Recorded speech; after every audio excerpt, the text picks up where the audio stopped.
Whoa, whoa, whoa. Can we talk about this naval blockade that America under President Donald Trump is doing to Iran in the Strait of Hormuz? But let's run it back a little because let's remember how this started. Last week, J.D. Vance, the vice president, went over, and it must have been Saturday. It was the weekend, actually. This past Saturday. He went over to Pakistan, okay, a U.S. ally. You know, they couldn't go over to the U.K. or Europe. Had to go over to Pakistan to somebody that's in that region that's an ally to see, hey, can we work something out? Like, are there any commonalities here? Is there something we can agree on? And allegedly, Trump says there was a lot they agreed on, but they did not agree. Iran did not agree to not hold nuclear weapons. Trump said, you know what, it doesn't matter that they agreed on other stuff, because the fact that they still want to hold nuclear weapons, I cannot allow this to happen. And so he gave a warning, and he said, if we don't come to an agreement, we're going to blockade the Strait of Hormuz. Yeah, this is too much, guys. Look, it's just gonna get worse. He said either all ships are gonna go through or no ships at all. So this is something where it's like happening as we record this video. You know, before they were loading up the B-2 bombers and things like that to get ready to attack. But now they pulled it back. I have heard news that American Navy went through the Strait of Hormuz with no problem. So that is something where it's like, what is really going on? So a lot of nations are about to be involved in this, because China, you know, they were supplying weapons to Iran. So of course, I'm pretty sure they had a deal on the back end where they can get their oil and stuff like that. But the bigger plan, the checkmate, is Donald Trump. He wants to control all the resources. He wants all the resources to be bought from America. You get what I'm saying? Or some type of percentage that America has. So things are going to be changing. Things are going to be tougher. You know, we're seeing stories that there's going to be a 10-day food supply shortage. So you will have 10 days before the food really gets scarce. So this is something that is happening. This is why we come on here and tell you guys, you got to move. Like, things are happening super fast. And if you don't take this serious, you're going to be in a worse situation than what you was before, to be honest. Yes, and by the end of this video, we're going to tell you which African cities and African ports are actually coming out of this as winners. Because here's the thing, with the Strait of Hormuz closed, there are other cities on the African continent that are now pertinent port players, and we're going to get to that soon. But listen, here's the global ripple that you need to understand. Fuel, food, and fragility, because when oil routes tighten, the effects do not just stay in the ocean, they move into fuel prices, airline costs, food supply chains, and into electricity grids. Like, your power may begin to be affected. A disruption in Hormuz does not just hit the Middle East. It reaches Chicago, London, Nairobi, and other areas like a slow moving tide. Even without a full shutdown, which this will basically become a full shutdown because nobody's going to pass through. Literally, a naval blockade means I'm not letting any ships through here. The U.S. will not let ships through. I don't know if they will shoot down other ships, or they're just like standing there with their naval army that's sitting there like, no, you can't even get through. How that's going to work. But the prices are going to spike. Shipping delays are going to happen, especially in the Western world, because the West relies on other nations so much. It does not produce a lot of its own stuff, especially when you're talking about produce, a lot of oil, fertilizer. The West is very, very, very much dependent on the Middle East, Africa. This is why you have countries like France. Remember, France was pissed off last year because they couldn't get uranium from Niger anymore. These nations are deeply, deeply dependent on Asia, the Middle East, or Africa for resources. They take these resources at all times way below market level and do whatever the heck they want so they can build their Western empires. But it looks like the Western empires just ran into an issue in paradise. Now, insurance costs are going to surge for cargo vessels, and if the escalation continues, we're looking at a world where logistics become leverage. So your location in the world is going to become leverage if you're in the right location. Yeah. If you're on the continent of Africa, if you're somewhere in Asia that's safe, but our personal preference is the continent of Africa, and within the continent of Africa is the Mascarene Islands region. In fact, if you don't know what the Mascarene Islands region is, you should just pause this and look it up real quick. Or if you've been looking at our channel, visit www.journeywithusmove-to-africa.com/services, because we do have the Mature Adult Intensive. Now, you were on the Mature Adult Intensive last night with a new group of people, basically sold out. Week 2. 4-week intensive, week 2, 50% of the way through. You're going to send them the recording today. Well, it'll be morning their time, but today, like in the afternoon our time. And so they are getting to understand week 1, understanding international finance, week 2, airplane logistics, corruption, week 3, banking and international logistics, week 4, the best residency pathways for their individual circumstances. Okay, I mean, we have had clients that decide to literally, some in the State of the Diaspora, which is another event that we host that's coming up as well. Check out the link in the description. But they literally decide, hey, I live in Colorado. Hey, I live in Washington. Hey, I live in Ohio. How about we travel together, since we're all single people, and then we'll book an Airbnb and we can stay together for a little bit and figure out how this works. I mean, this is the most beautiful, pivotal movement we have seen in quite a long time, and it's increasingly due to the fact that the world is unstable and people are like, okay, I want to live in a stable region. Exactly. Yeah, no, that's good. So most of the clients that we talk to, so I know week 4 we do go over like the best residencies, but we always ask people, hey, what are your top 3 to 5 countries? And most of the people that we talk to, they choose Mauritius here, to be honest. So week 1 is already like, hey, week 2 comes, like, did you guys figure out the countries that you might want to go to? And they say, oh, we just want to come here. So the information is out there. We are letting people know and have an understanding of what's really important in these times, because things are shifting super fast. And if the country that you choose do not have a clear residency path, that's a problem. You get what I'm saying? You don't want to choose. This is something that we talked about on the call last night, of how the retirement visa here is something that's probably the best retirement visa in the world, to be honest. 10 years long. 10 years. When it comes down to safety, when it comes down to the infrastructure and things like that, the cost, you get what I'm saying? Because other retirement, you might have to renew it after 2 years. And you have to continue to do that process, right? Some retirements, you have to put money into bank accounts and you can't hold it. You get what I'm saying? And it's not just a couple $100, it's thousands of dollars where you have to place in a bank account, and that's pretty much like your safety net if anything goes wrong. So basically, they realized last night, okay, now you broke that down very clear. Now I feel way more comfortable about the choice that I'm making, because if I go to another place, it's just going to be more difficult to get the retirement or the residency that they might want. So unstable. You information can't have is key. Instability in these times. Okay, information is key. And listen, now we said at the beginning of this video we were going to tell you which African ports are rising, because there's a quiet surge across the board. I was on my phone yesterday and I received an email, and it shocked me because it was about Mauritius, and I live in Mauritius. So I looked at the email and I was like, wow, I didn't even realize this.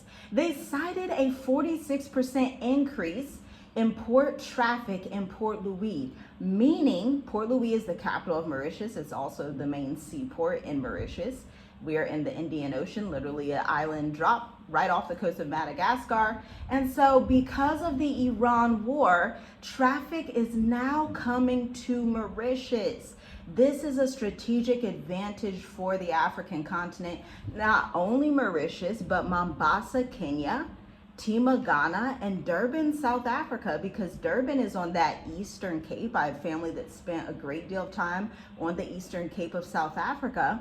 And so because the Strait of Hormuz is closed, it is becoming the thing that makes Africa rise to the occasion. I'll tell you, when you're about to do something great in your business, great in your life, great in whatever you're doing, there's nothing that can set you up better than an influx of customers. Because that's essentially what's happening to these port cities.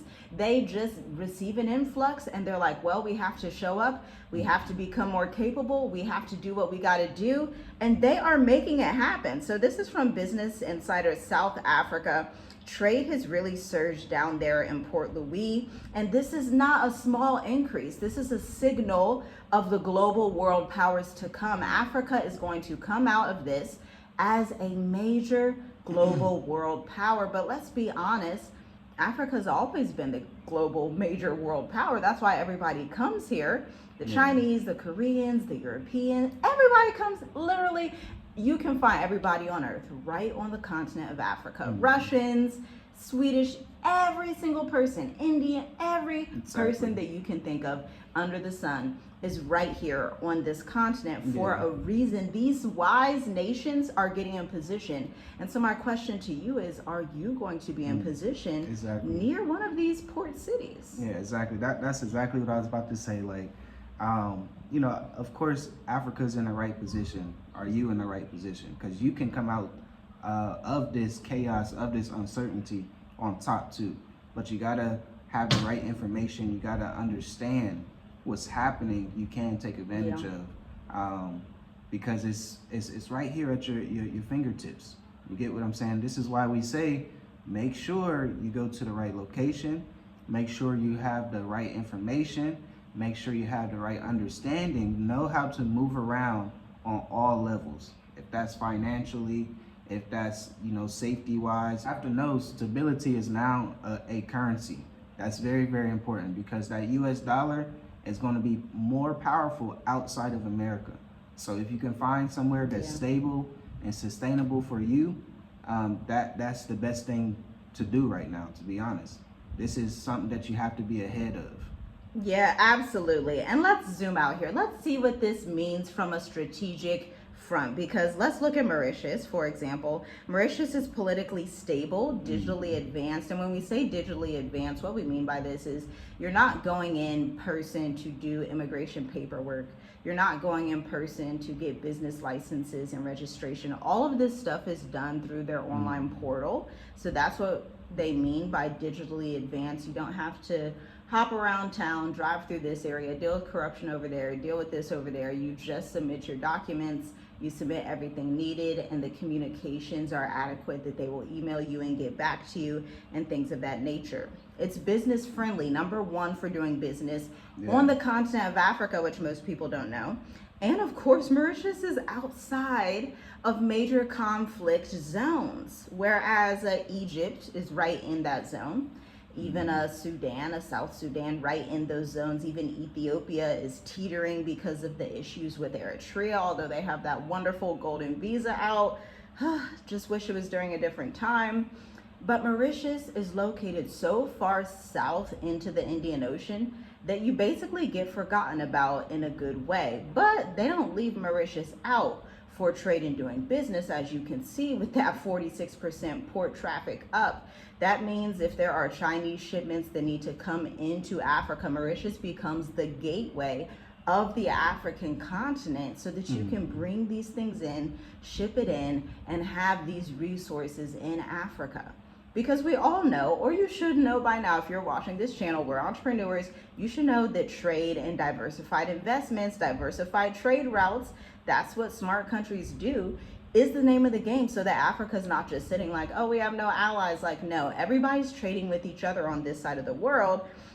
The only issue is that America is left out of it, okay? And now let's also talk about the fact that this is not just a wartime headline. I really want you to understand the deeper narrative here. because life is never going to be the same ever again. Oil is back up over $100, which if you're invested in oil is good for you. If you're not invested in oil, that's very bad. But choke points create opportunity. When one route becomes risky, others start to rise. Mauritius, East Africa, parts of West Africa, and Southern Africa are now stepping into that gap to be major global players. Like my husband was saying, stability is the new currency. Countries that offer political neutrality, digital infrastructure, and efficient ports become the best places to be. And you never see expats talking about this. You know, when talking about travel, it's rare that they talk about political instability, digital infrastructure, efficient ports, like if the ports are actually functional, if people are going through those ports, if they're getting an increase in trade. All of these things matter macroeconomically, and macroeconomics matter in your move. This is literally what you talk about in the Mature Adult Intensive, what we cover in the State of the Diaspora. The ticket is $100, link in the description, because we're doing that again April 19th. Next week, yeah. And going over the 5 best African countries, which you can kind of, if you've been listening to this channel, piece together what countries those are. But these are the indicators that tell us, is there some type of infrastructure for immigration that you can just go through and it just functions? Is there a 5, 10, 20-year residency process? Because with Mauritius, after 10 years, you renew for 20 years into a permanent residency. Is there some type of efficient port access? How is the economy doing? What is the economy based on? For example, for both Mauritius and Seychelles, the economy is based on international financial products, which means that they really value direct foreign investment. They really value expatriates. It's not a deeply agricultural society, although we do export sugarcane and produce a lot of sugarcane in Mauritius. You do have a lot of Mauritians who are still farmers, and they're like, hey, I want to return to the land so that we'll have food to give and to sell in the community and things of that nature. But these are the things that deeply matter. It's not about culture, dancing, having fun, especially in World War III. There is a level of severity in traveling that you need to be aware of. And let's be real.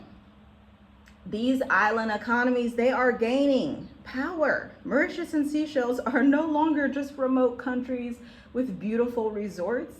These places are strategic anchors between continents in times of chaos. Yeah. And it's just an honor to even be here after 3 years, going on 3 years, to even be on this island while all of this is happening. It's so beautiful to witness. Yeah, and this is something that I've been new. When we first arrived here in Mauritius, it just felt a little bit different. So I know that when you come here to Africa, you realize things slow down. You know, they take their time with everything. But here in Mauritius, the customer service is A1. They're always making sure that the customer is taken care of.